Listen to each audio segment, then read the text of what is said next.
আসসালামু আলাইকুম, সবাই কেমন আছেন? আশা করি সবাই ভালো আছেন। আমি রফিকুল ইসলাম, সৌদি আরব থেকে।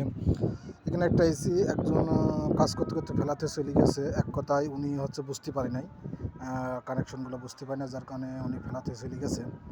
তো সমস্যা এসিটা হট কালার, এই যে বাল্ব দেখছেন, হট কালার বাল্ব দেখছেন।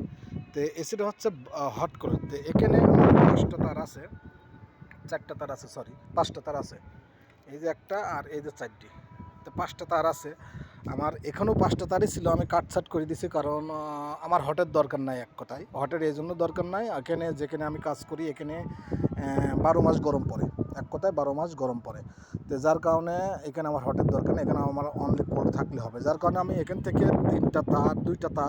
2টা তার আমি বাদ দিয়ে দিছি। 2টা তার কোথাকার, এই যে বাল্বের এই যে রিলে দেখছেন, রিলেটা দেখতে পাচ্ছেন, এই রিলের 2টা তার ছিল, যেটা এখানকার হয়তো এই 2টা হবে আর কি। এই 2টা হবে, আমি এখনও কনফার্ম না। আর লাইন দেওয়ার পর চেক করার পরে তারপরে আমি বুঝতে পারবো। এখান থেকে এটি যত সম্ভব লাইন হবে।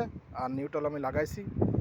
আর এই 3 তারের ভিতরে একটা হচ্ছে সেন্সারের তার আর কি, ম্যাগনেট কন্ট্যাক্টরের তার আর কি, যেটা ম্যাগনেট কন্ট্যাক্টর ধরবে এক কথায়, বা আমরা কম্বিনেশন ওয়্যার বলি।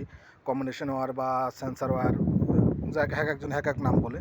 তো এই কাজতে উনি বুঝতে পারে না, যার কারণে লাইন উলাট পালাট দিয়ে থুয়ে চলে গেছে। মেশিন চলে না এক কথায়। তো আমি আসার পরে আমি এই লাইনে কাটছাট করে দিয়ে আমি এখন জাস্ট অনলি 3 তারে কানেকশন দেবো, আর কিছু না। এই যে একটা নিউট্রাল, এই যে একটা ফেজ ম্যাগনেট কন্ট্যাক্টরে ঢুকছে। আর এই যে কালো তারটা, এই কালো তারটা আমি কম্বিনেশন ওয়্যার বানাবো এক কথায়। ঠিক আছে, যে ইনডোরে আউটডোরে যে ম্যাগনেট কন্ট্যাক্টরটা ধরার জন্য যে 3 নম্বর তারটা থাকে, সেই তারটা আর কি। তো এখানে আমি সিম্পল লাইন করে দিলাম, যাতে পরবর্তী কোনো টেকনিশিয়ান আসে যাতে বিভ্রান্তির ভিতর না পড়ে। ঠিক আছে, তো এই আজকের কাম।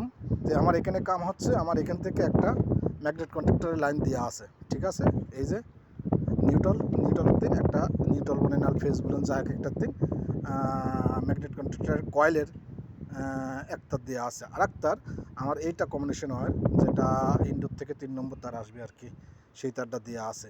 তো এই তারে যখন এই তারে নিউট্রাল ঢুকলে পারে এই তারে ফেজ ঢুকবে, আর এই তারে নিউট্রাল ঢুকলে এই তারে ফেজ ঢুকবে, যাই যেটাই ঢুকুক।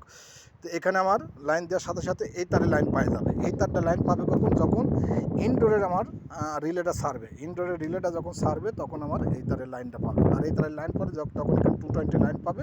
220 লাইন পেলে আমার এখানে ম্যাগনেট কন্ট্যাক্টর কানেকশন দেবে। ঠিক আছে, তো এই কাজ। তো কাজ এত আহামরি সমস্যা না। তো উনি যা কানেকশনটা হয়তো বুঝতে পারে নাই, যার কারণে হয়তো ফেলাতে চলে গেছে। তো এই কাজটা, আমি কাজটা কমপ্লিট করব। এখন আমি চেক করবো, কারণ আমার ইনপুটে আমি লাইনটা দেখতে পাঠাইছি একজনের।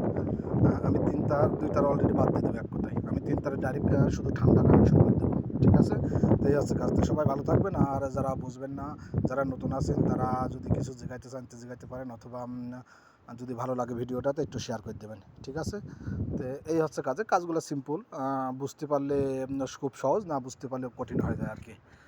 তো প্রতিটা এসির ক্ষেত্রে যেগুলো বিশেষ করে 3 তার থাকে, ইনডোরে আউটডোরে ম্যাগনেট কন্ট্যাক্টর থাকে, সেগুলোর কানেকশন 100% সব এরকমই হবে।